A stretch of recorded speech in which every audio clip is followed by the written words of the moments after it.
So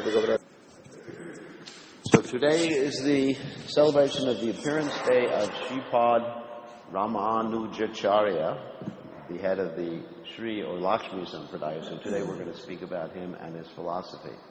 So Om Ganat Timiranda Shah Gananjana Shlakaya Chakshur Meditam Yena Tasmai Shri Gurave Namaha.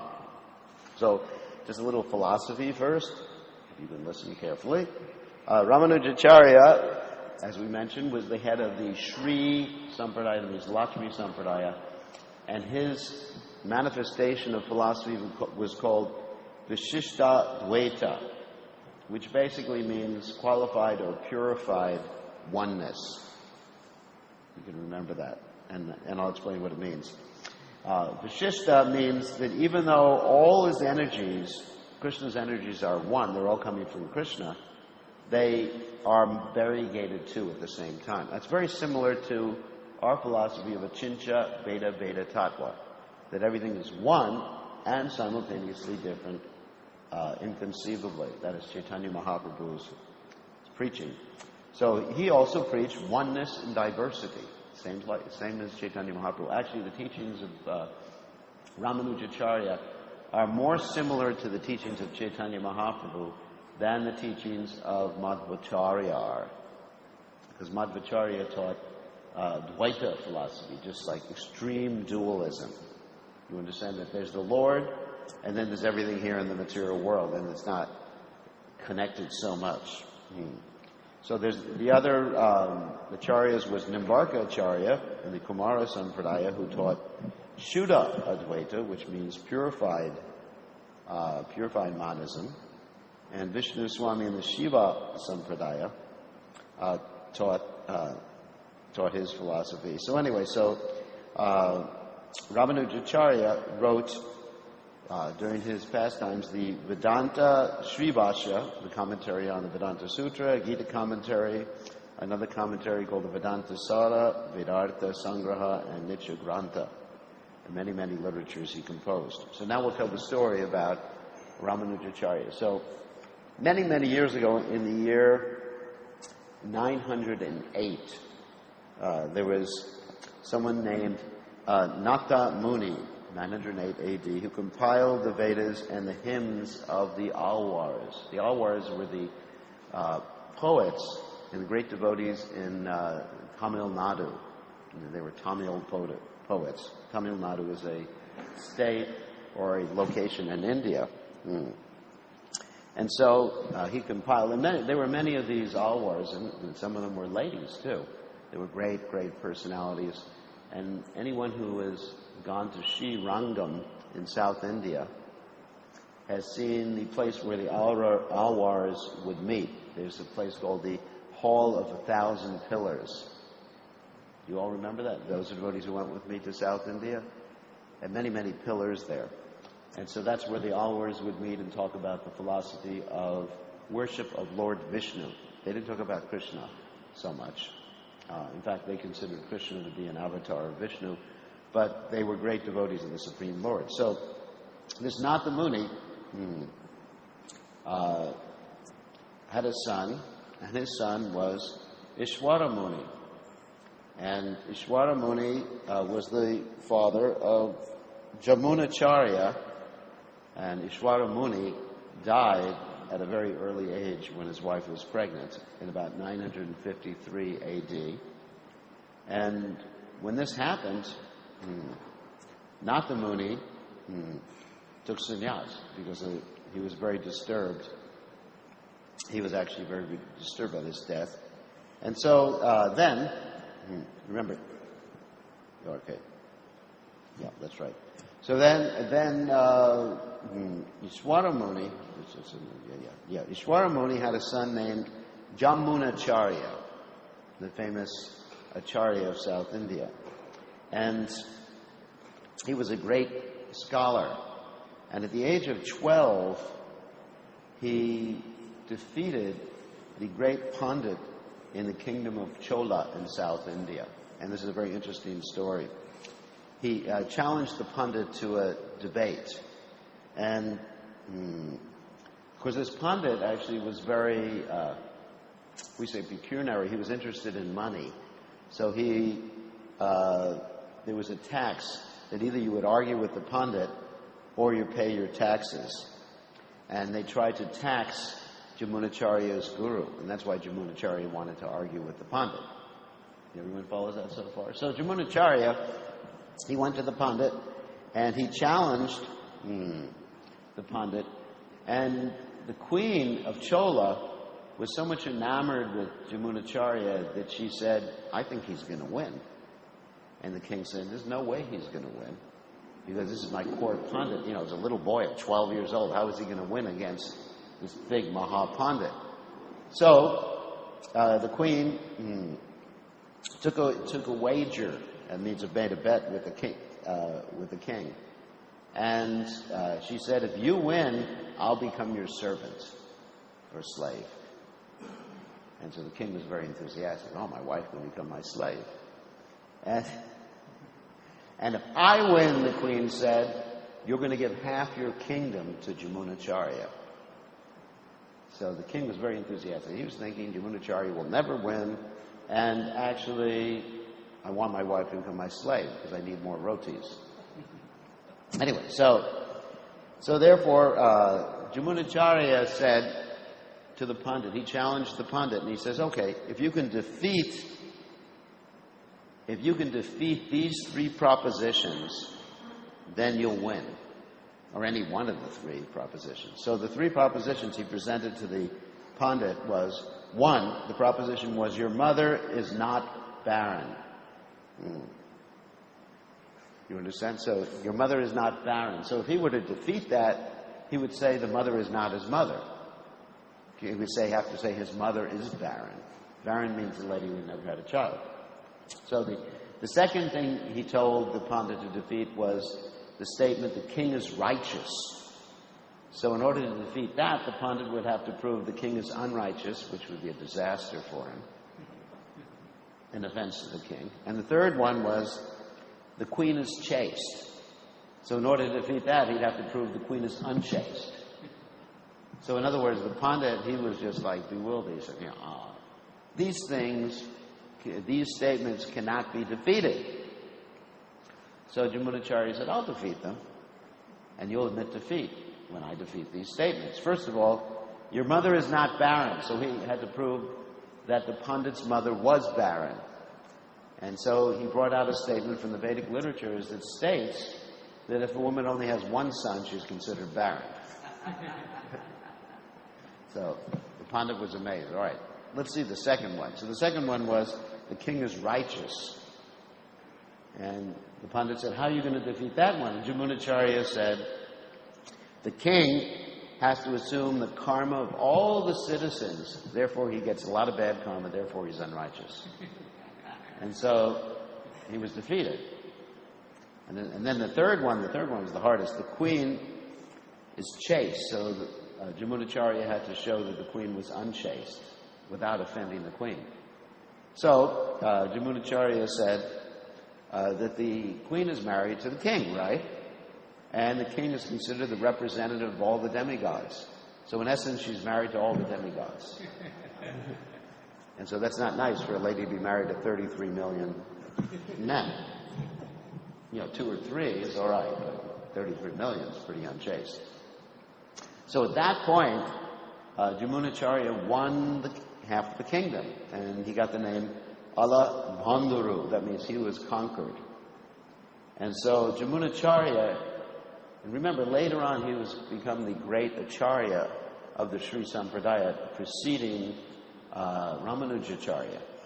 But he became a king, and he became basically enamored with all the opulence of being a king. And so he forgot, basically it was a pastime, but he forgot his mission in life.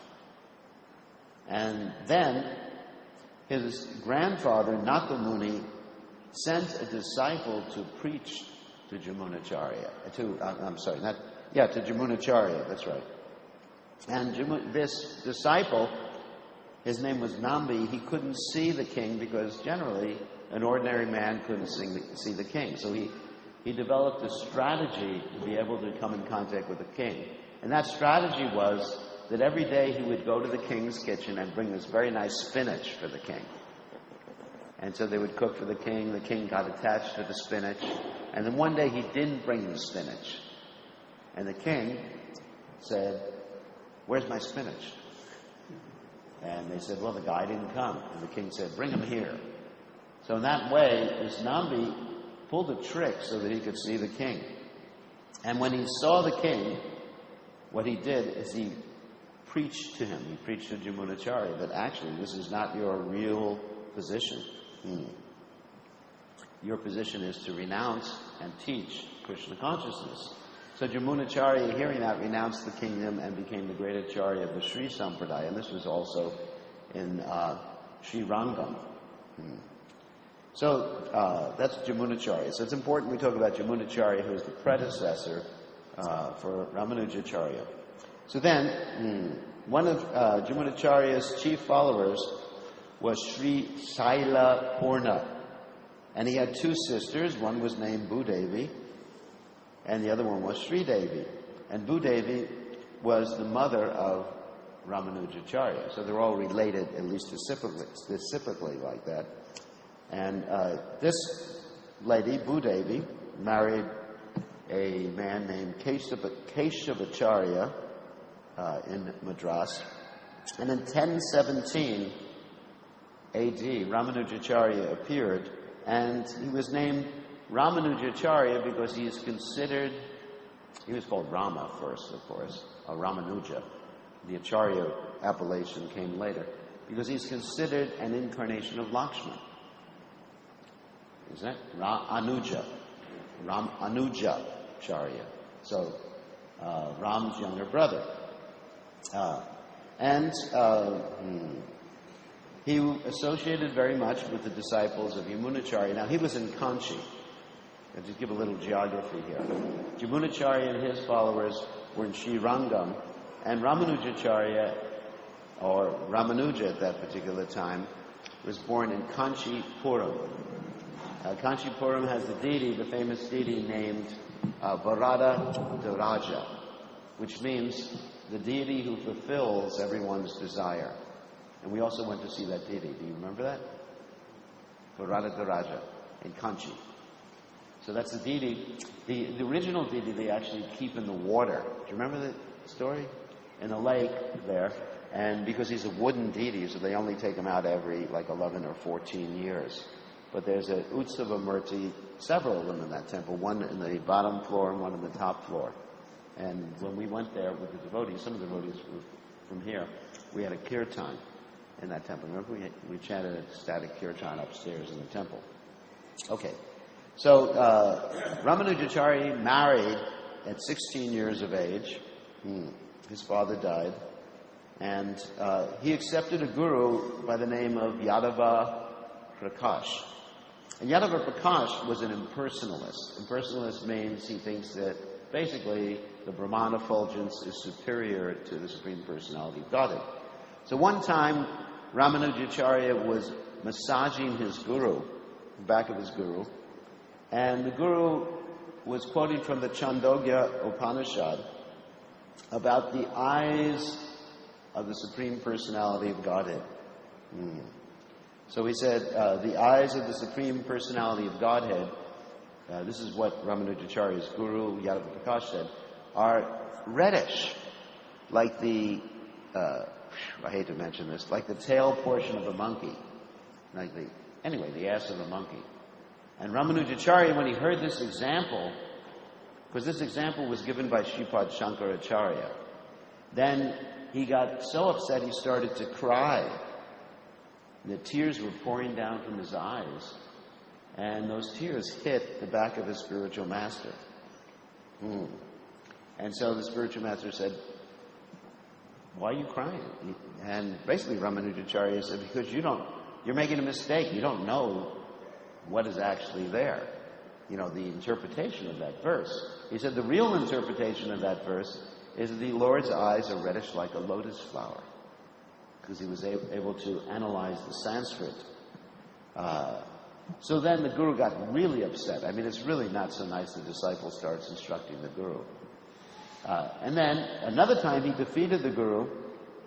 The Guru said that Brahman, the Supreme Brahman, Vishnu, becomes covered by Maya. And Ramanujacarya just really soundly defeated him. The Guru said, that's enough for this disciple. Let's kill him. So Ramanujacharya's Guru decided to kill Ramanujacharya, but he had a fancy way of doing it. He thought, we will take a school excursion with all my disciples, and we'll go to the Ganges. The Ganges was in the far north of India, because remember, they're in South India, in the state of Tamil Nadu, so north. So let's go on an excursion. Of course, that excursion would take several months. We'll kill Ramanujacharya when we get to the Ganges, and then after we kill him, we'll just bathe in the Ganges. And when you bathe in the Ganges, guess what happens? You get all the sins go away. Just like we chant every morning, Yani Kani Chapapani, Brahmachari Kani Chap. That when you circumambulate Tulsi Devi, what happens? You become free from the sin, even of killing a Brahmin. So if you have to kill someone, you should just circumambulate Tulsi Devi. It doesn't work like that, I'll tell you that. Because if you do it deliberately, you don't become free from that sin. It doesn't work. It's like sinning on the strength of chanting the holy names of the Lord.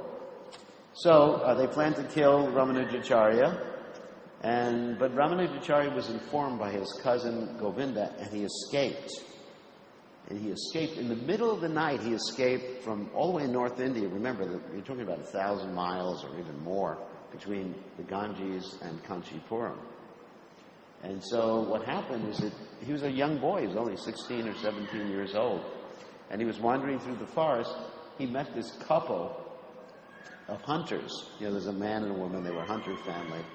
And they took care of him for one night. And the next night he woke up back in Kanchipuram. It was like a miracle. Like he was transported. You understand what I'm talking about? Transported, like miraculously, back to Kanchipuram. It turned out that hunter couple was the Supreme Personality of Godhead, Lord Vishnu, and his wife Lakshmi. So they were taking care, watching out for Ramanujacharya. So even after his Guru came back with all the disciples, they were shocked to see Ramanujacharya. It was like seeing a ghost. They thought he had been lost or killed or something like that. He continued to associate with his Guru. So merciful. So then one thing happened that really aggravated his Guru even more, is that the king of Kanchi had a daughter that was haunted by a Brahma Rakshasa ghost. So, ghosts are bad enough, but when a ghost is a Brahmin, you may ask, how can a ghost be a Brahmin? Well, if a Brahmin takes kava, or any type of intoxication, he becomes a ghost in his next life. Did you know that? If a Brahmin doesn't fulfill his duties of being, or a Brahmin eats meat, then the result, it becomes a ghost. It becomes a powerful ghost. So, Mr. Sharma ghost. Anyway, so he becomes a ghost. He becomes a ghost in his next life. And so this ghost was haunting the princess, the daughter of the king of Kanchi. And so they called for Yadava Prakash, that is Ramanujacharya's spiritual master, to get rid of the ghost. And he came and he did his mantras, Om, Ham Brahmasmi, or whatever mantra he did. And the ghost, speaking through the girl, just laughed at him. That's very embarrassing. You'll never get rid of me. And the ghost actually said, the only way I will leave her body is if Ramanujacharya puts his lotus feet on her head. And so the Guru was really insulted. So Ramanujacharya got rid of the ghost. And the Guru was just like really fuming. Later on, Yadava Prakash, the Guru of Ramanujacharya, who tried to kill him and was angry with Ramanujacharya, surrendered to Ramanujacharya and became his disciple. Because Yadava Prakash was told by his mother, see, mothers know best, was told by his mother, this you should surrender to your disciple. Similar thing happened to Madhvacharya. Madhvacharya had a guru, and also his guru surrendered to him. So Ramanujacarya's guru, Yadav Prakash, bowed down to his disciple's feet and said, please accept me as a disciple. Pretty interesting. I won't do that to any of my disciples. So that would be a disaster. So then what happened is that Ramanujacarya kept preaching Krishna consciousness in Srirangam. But he was married to a wife who was really against Krishna consciousness. Or she was interested in the Brahminical, ritualistic, let's say, caste system. She was a Brahmin family. Ramanujacarya was born in a Brahmin family. And she was just like looking down at everybody else, thinking she was so great. But what happened is Ramanujacarya accepted as one of his Shiksha gurus a person named Kanchi Purna who was there, who was from a lower class family. And so Ramanujacarya's wife didn't like that at all. She really hated that. One time Ramanujacharya invited his guru to prasadam. So his guru came early to the house, and Ramanujacharya's wife served him prasadam, but afterwards she gave all the remnants to the dogs or something, cleaned everything up with cow manure, and Ramanujacharya came back and he said, where's my guru? And she said he came and ate prasadam already. And he said, where's the Mahaprasadam? And she said, I threw it out, gave it to the dogs. We're not going to eat the remnants of that person.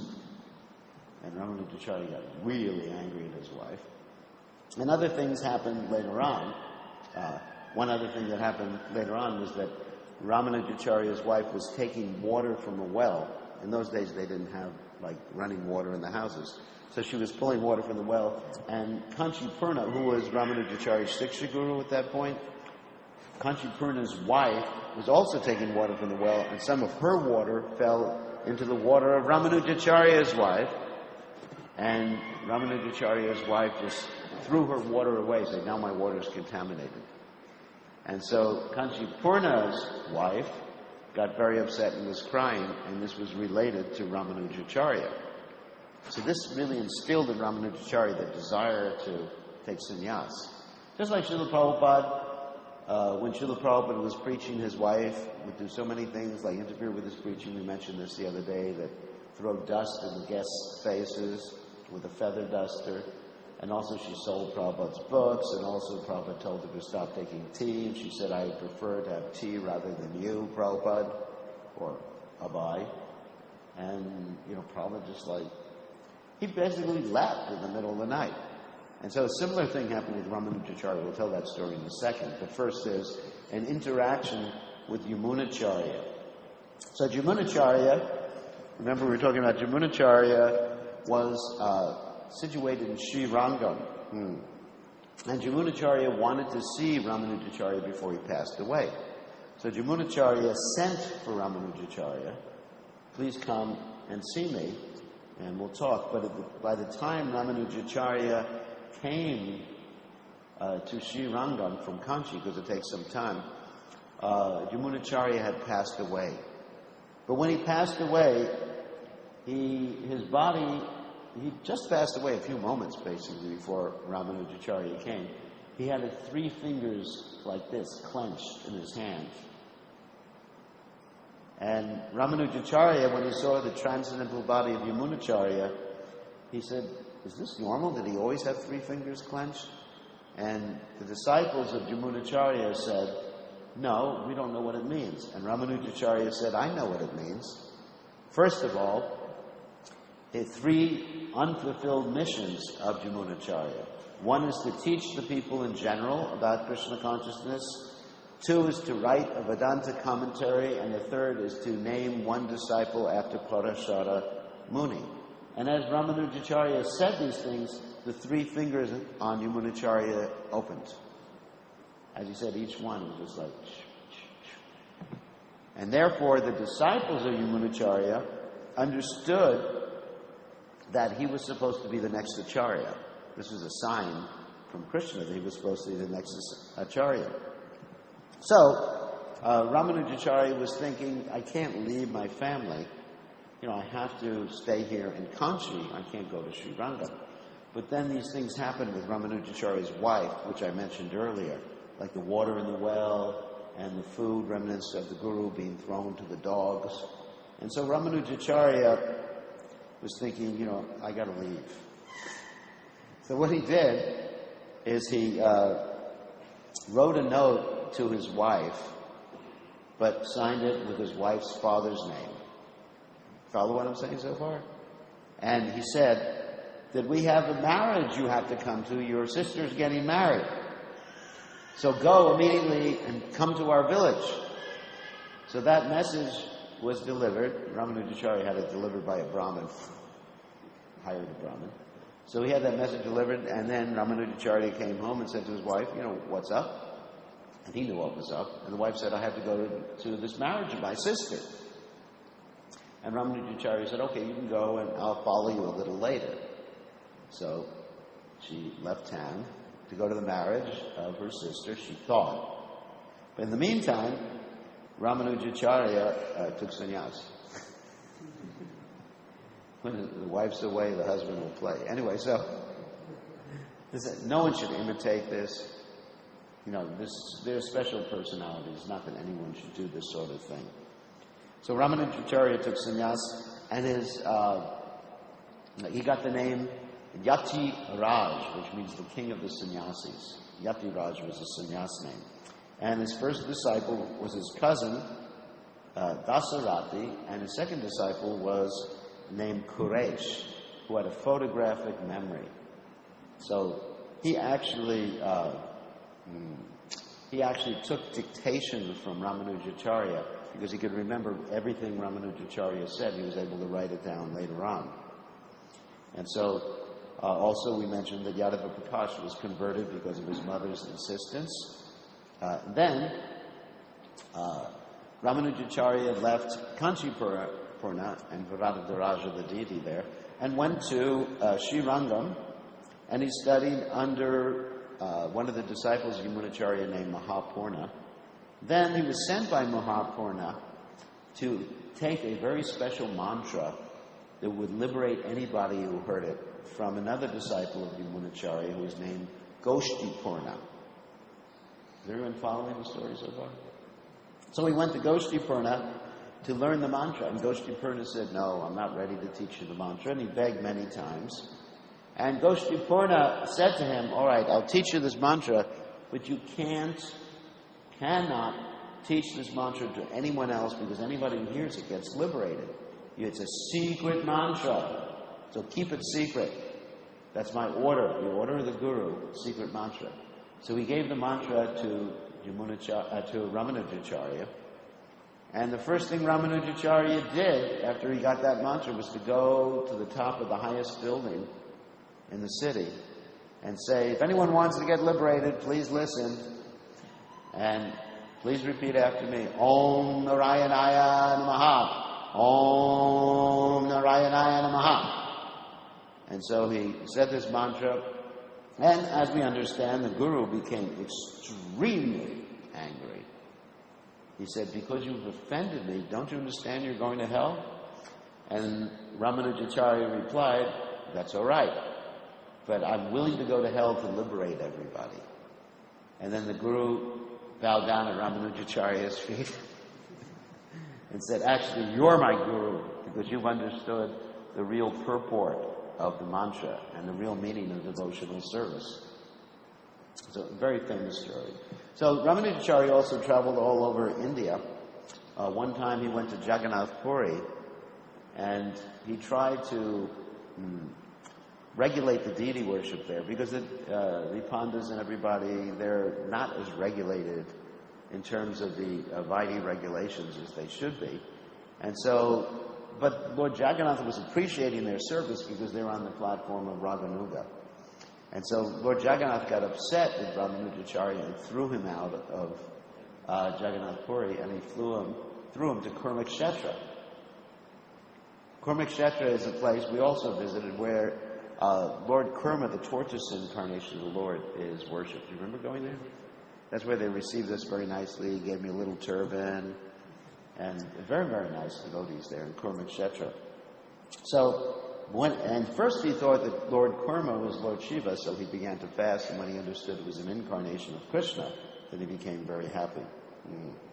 So Ramanujacarya also wrote, as we mentioned before, the Sri Bhashya, commentary on the Vedanta Sutra. Later on, another story occurred that the king of Chola was a Shiva worshipper, and he wanted everyone in his kingdom to worship Shiva, and he threatened Ramanujacarya that you should start worshiping Shiva and give up this worship of Vishnu. So he called for Ramanujacarya to his courthouse to sort of punish him if Ramanujacarya didn't go along with his order. And so Ramanujacarya sent his disciple Quresh, remember the one with the photographic memory? He sent his disciple Quresh, dressed up as him, to the king, and Quresh replied to the king when the king said, you should worship Lord Shiva. Quresh said, no, we'll worship Vishnu. Yeah, Shiva is one of the demigods. We're not interested in demigod worship. So the king, when he heard this, he became so angry he blinded Quresh. He took his eyes out. He poked his eyes out. Hellish, isn't it? But the king later on died from that offense. He became known as Krimi Kanta, which means he was a worm throat. So he developed like a cancer in the throat and died because of the offense of Quresh. Later on, Ramanujacarya told Quresh to go before the deity Varahdharaja and ask for his eyes back. And so Quresh went before the deity, and instead of asking for his eyes back, he asked that the king be forgiven.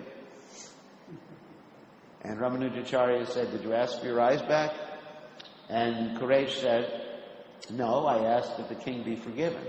You imagine the great mercy of the Vaishnava. That's the symptom of a Vaishnava, that he's forgiving. The demoniac symptom, or at least the mode of passion symptom, is that you have enemies. You hate people. You want to get even. You want to see them suffer, right? You become happy to see people suffer. That's demoniac. But a Vaishnava, he always forgives. A Jata Shatava. He has no enemies. So Ramanujacarya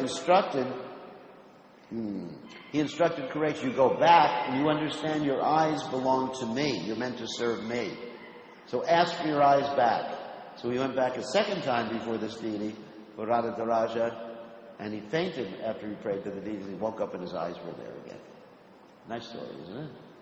So Ramanujacarya defeated many people with the philosophy of Krishna consciousness. One time he was arguing with 1,000 Jains, people of the Jain religion, and they all committed suicide when they were defeated by Ramanujacarya. They were so upset because he was such an erudite scholar.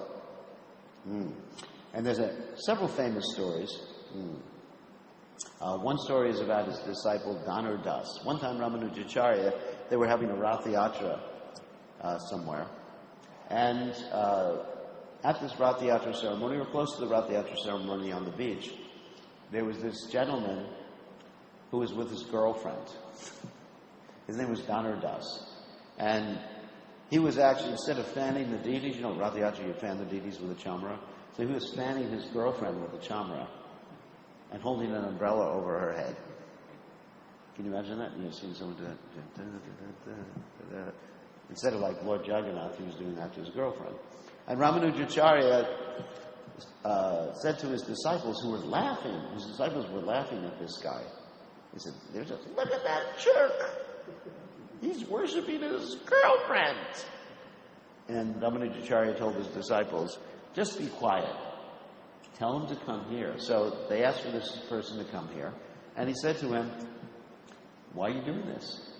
And this person, his name was Dhanur Das. Later on, he became Dhanur Das. He said, because she has such beautiful eyes. Gorgeous eyes. I can't keep my eyes off of her. This is like a song, you know. Can't keep my eyes off of you. Like a text message. Can't keep my eyes off you. Me too. So anyway, so what happened is that Ramanujacarya told him, if I can show you someone with more beautiful eyes, will you be happy? Will you like that? Will you worship that person? And Dhanurdas said, yeah, sure. So that night, they went to see the deities. And he looked at the deity and saw, Sri Rangam, Lord Ranganath, and he saw the deity's eyes and said, wow, much better than my girlfriend's. And so at that point, he became a disciple of Ramanujacarya, and Ramanujacarya had him get married to his girlfriend. And he and his wife at that point, were living together. But the other disciples were criticizing this Dhanurdas. They said, yeah, he's so attached, he and his wife, they have all this jewelry and everything like that. You're such materialists. So Ramanujacarya said, all right, we'll show you how devoted they are. You go to their house when Dhanurdas is speaking to me and you steal his wife's jewelry. So the wife of Dhanurdas was sleeping. So the disciples of Ramanujacarya went and they very stealthily, quietly, went up to Dhanurdas's wife and took off her jewelry. And then she turned on the other side. You know, when you're sleeping, you turn to the other side. They ran away because they got frightened. They thought she was waking up. I don't know how she slept. She didn't sleep, actually. So what she intended was that they would take the other side. She really wanted them to take all the jewelry. So Dhanurdas got home, and he said to his wife, why do you only have jewelry on one half of your body? Looked a little weird. And she said, because they stole from me, and then I turned the other side. And Dhanurdas said, why did you disturb them? You should have let them take all the jewelry. And the disciples were watching through the window to see Dhanurdas's response when he heard this from his wife. And they came back and they told Ramanujacarya this, and Ramanujacarya said, see, they're much more advanced and renounced than you. Because they have all this wealth, but they're not attached to it. Because they want to give it to Krishna. So that's a very interesting story. So then he had a dream. Lord Jagannath sent him to Navadvip. This is an interesting story. This is told by Bhaktivinoda Thakur. And he saw Lord Chaitanya in his dream. And Lord Chaitanya told him, you should only preach Dasharas. Don't preach any more than that. Dasharas means the servitude. And later on, when I come, you will assist me. Later on, you will appear. Later on, you will appear as Lord Nityananda. You understand? And assist me in this. Of course, Lord Nityananda is Balaram. Balaram, in one sense, is the same as Ramanujacarya. Ramanujacarya is the same as Lakshman, right? So then, when he got ready to leave this world, he told his disciples that he had 3 more days, and he gave the final instructions before he left this world. Here are his final instructions. 1 is to serve the Vaishnavas always. 2, to have faith in the Vedas and devotees. And 3, to conquer lust, anger, and greed. And 4, to always worship Narayan. And he left this world with his head on the lap of Govinda, his cousin, who he initiated. And he left his body in Sri Rangam, and also there left deities of himself there. So if you go to Sri Rangam today, you can actually see the transcendental body of Sripad Ramanujacarya, because they've preserved his body, they've wrapped his body, and he's sitting up there with his danda. You've seen that? Remember that? It's in part of the temple, one of the alcoves of the temple, that means one of the altars of the temple. The Ramanujacharya is sitting there. There's a little deity of himself in front of his transcendental body. So you can actually see his size and the shape of his body. And the nails, I think the nails and the hair are still growing to a certain extent. So that is Sripad Ramanujacharya. And also one other point about Sripad Ramanujacharya, that Srila Bhakti Siddhanta Saraswati Thakur took instructions from the followers of Sripad Ramanujacharya as far as sannyas is concerned. Because in the Gaudiya Sampradaya, it's very interesting, the tradition of sannyas was not Tridandi sannyas in the modern age. It was like the Babaji order of sannyas. When you see Lord Chaitanya Mahaprabhu or you see the 6 Goswamis of Vrindavan, they had the very short dhotis. Very, very short white dhotis. It was like Babajis. That was the tradition. But then Bhaktisiddhanta Saraswati